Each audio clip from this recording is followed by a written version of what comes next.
dogmatist, have failed to understand women, that the terrible seriousness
Men of convictions are prisoners.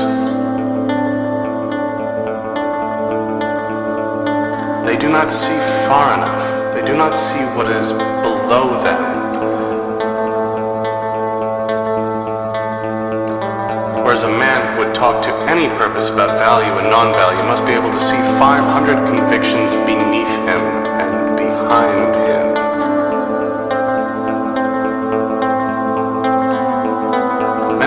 Are prisoners.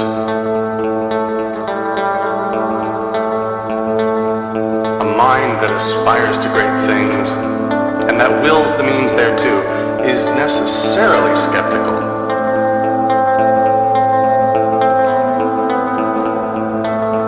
Freedom from any sort of conviction belongs to strength and to an independent point of view.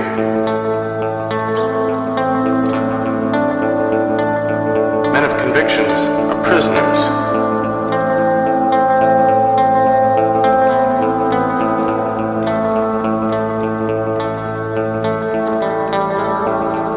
Conviction as a means. One may achieve a good deal by means of a conviction. A grand passion makes use of and uses up convictions. It does not yield to them. It knows itself to be sovereign. On the contrary, the need of faith, of something unconditioned by yea or nay, of Carlyleism, if I may be allowed the word, is a need of weakness.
my judgment.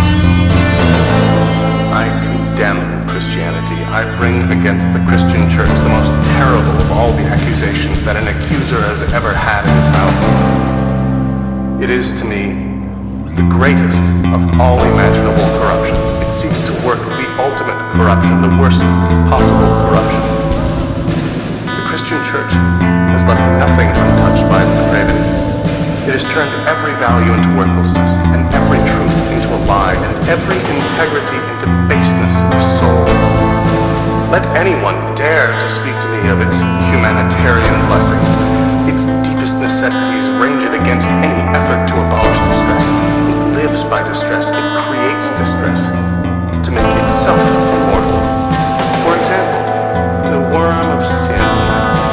It was the church that first enriched mankind with this misery, the equality of souls before God, this fraud, this pretext for the rancune of the base-minded, this explosive concept, ending in revolution, the modern era, and the notion of overthrowing the whole social order. This is Christian dynamite. The humanitarian blessings of Christianity, forsooth, to breed out of humanitas, a self-contradiction, an art of self-pollution, a will to lie at any price, an aversion and contempt for all the good and honest instincts. All this, to me, is the humanitarianism of Christianity. Parasitism as the only practice of the church, with its anemic and holy ideals, sucking all the blood, all the love, all the hope out of life. The beyond as the will to deny all reality, the cross as the distinguishing mark of the most subterranean conspiracy ever heard of, against health, beauty, well-being, intellect, kindness of soul, against life itself. This eternal accusation against Christianity I shall write upon all walls, wherever walls are to be found. I have letters that even the blind will be able to see. I call Christianity the one great curse, the one great intrinsic depravity, the one great instinct of revenge, for which no means are venomous enough or secret, subterranean, and small enough. I call it the one immortal blemish upon the human race. And mankind reckons time from the Dies Nefastus, when this fatality befell, from the first day of Christianity. Why not rather from its last, from today? The transvaluation of all values.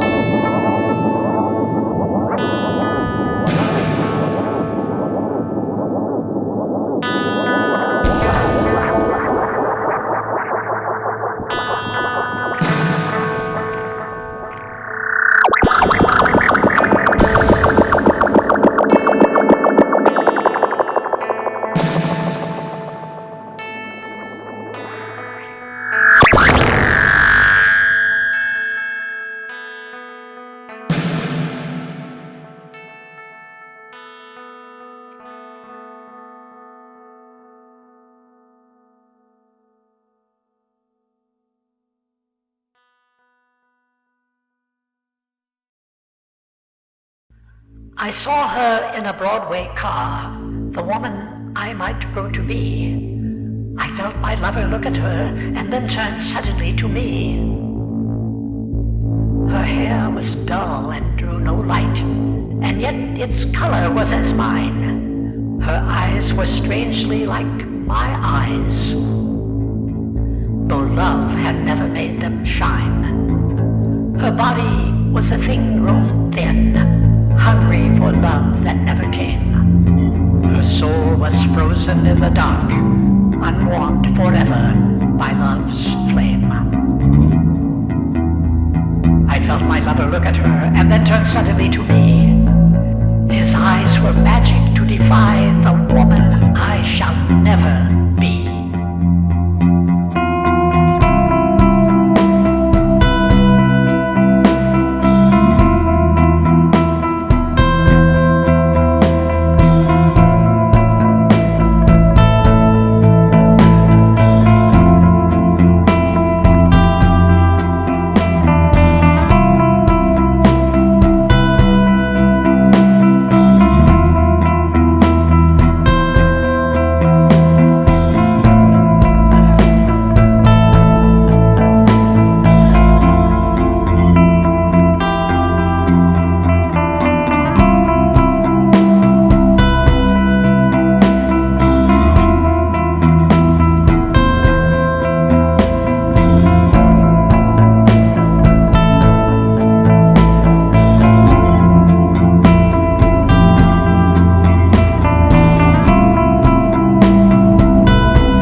then turned suddenly to me, hungry for love that never came.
Strangely like my eyes, though love had never made them shine.